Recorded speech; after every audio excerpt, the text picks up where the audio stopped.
Hey, let's talk about The 100,000 Kingdoms by N.K. Jemisin, number one in the Inheritance trilogy. It is. Let's do the little description here. Yin Dar, mourning the murder of her mother, is summoned to the magnificent floating city of Sky by her grandfather Dekarta, the ruler of the world and head of the Amariya family. Yin is also an Amorite, though it's strange due to the circumstances of her birth. He names her his heir, but has already assigned the role to both his niece and nephew, resulting in a three-way power struggle. And into this book, you find that they rule through the power of enslaved gods. With Noadoth is the Night Lord. He is god of night, super haughty. He appears in various different guises. He actually inhabits a mortal's body at nighttime, and is definitely has like he's the power of death, but also the power of kind of sensuality and lust for Yin, who is very much against him. The major other god that she works with is a trickster god that comes in the form of a kind of a 9-year-old boy, Sia. Uh, and he is in reality the eldest of the godlings, several billion years old, and he befriends Yin and seems to want kind of almost like kind of a mother figure out of her. Like he kind of nuzzles himself up to her body, not in a sexual way, but in a way that's like, I want that. And so the book is palace intrigue. It all takes place in this palace. It is kind of claustrophobic in that way. She is desperately wanting to be back in Dar, her homeland, which is immediately kind of put under threat under this. We learn some of the history of Dar, where they were a kind of a great warrior nation who made their neighbors' lives miserable through their actions, a very matriarchal society. Um, and where the men are definitely kind of lower down on the totem pole than the women in this society. Uh, and she kind of goes through trying to figure out like why did her mother do what she did, and how is she going to survive? How is she going to survive this? Her mother seems to have been murdered by someone at the court. She's not quite sure who. She thinks it might be her grandfather. That's who she's convinced of at the beginning. Um, and it's like, is she going to survive? And so we go through all that. I think this is my second run through the book. The first time through the book, I was very kind of, nothing's happening, I'm bored. It seems like it's just yada yada yada, god stuff, god stuff, god stuff. This time I was far more engaged with Yin's story, um, of her trying to survive, of her kind of push and pull relationship with Noadoth.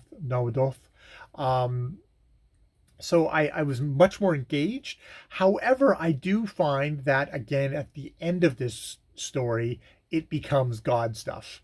There's at a certain point, I feel like Yin kind of exits the story in a way, and this is all about gods. At which point, my intrigue kind of drops entirely off. It would be interesting to know if the next book, The Broken Kingdom, does it continue here? I'm just going to click to it. Does it take it? No. Okay. Yeah. You see, it takes 10 years after it, and it centers around another young woman. So that is actually a good sign. That would actually far more incline me to go along with the story, because this story is one where Yin exits the story by the end and it's all gods.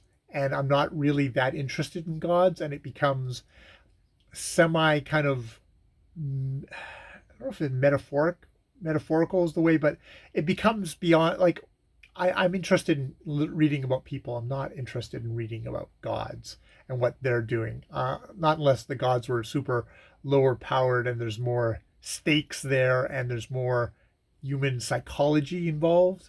Um, so I enjoyed it a lot more this time. She does N.K. Jemisin. This is her debut book, but it's like a really assured debut book in a lot of ways, and in the descriptions, in the kind of the visceralness of Yin's experience with dealing with these gods.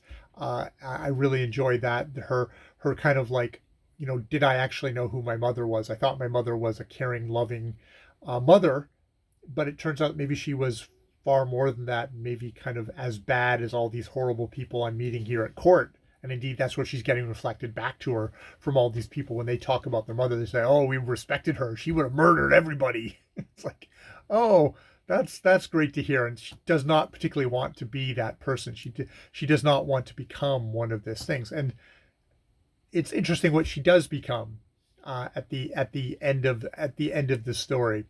But yeah, I have to say that it's if it had been gone on focusing on what happens, the things, it's like, okay, there's going to be an actual another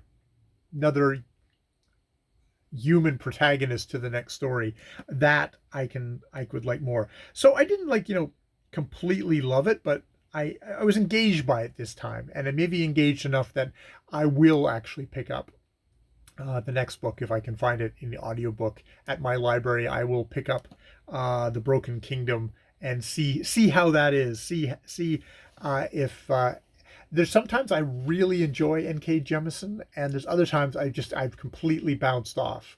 And this was the prime example of me bouncing off. But now it's like, oh, so that's probably that she hasn't changed, but I've slightly altered in what. And I've also that I found ins with her of stories that I did like, including the one where it's like embodiments of cities were the characters, and there was enough human kind of components of that I did like, even though as I go further away from that story, I start thinking about it more as, oh, detached, these are living embodiments of cities, and it's less, it sticks with me less. All right, so yes, that is The 100,000 Kingdoms by N.K. Jemisin. More videos later.